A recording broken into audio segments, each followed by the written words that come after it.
কিরে উমর ফারুক, কি চিন্তা করছিস? দোস্ত, একটা প্রশ্নের উত্তর দে বাবু। কি প্রশ্ন বল। দোস্ত, ইসলাম মানে কি? দোস্ত, এমন প্রশ্ন করলি তুই, আমি তো আটকে গেলাম।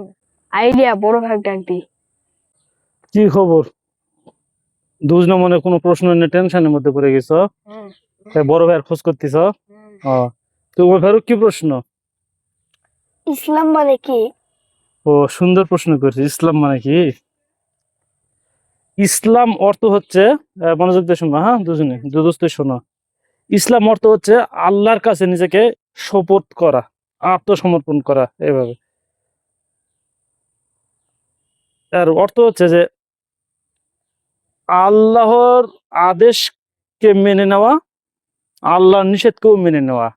অর্থাৎ আল্লাহ আমাকে যে কাজের আদেশ করেছে আমি সেই কাজটা করব, আর আল্লাহ যেটা করতে নিষেধ করেছেন আমি সেই কাজটা ছেড়ে দিব। এটা হচ্ছে আল্লাহর কাছে আত্মসমর্পণ করা। অর্থাৎ ইসলাম অর্থ হচ্ছে আল্লাহর কাছে নিজেকে শপথ করা, নিজেকে আত্মসমর্পণ করা। বুঝতে পেরেছো তো? হ্যাঁ।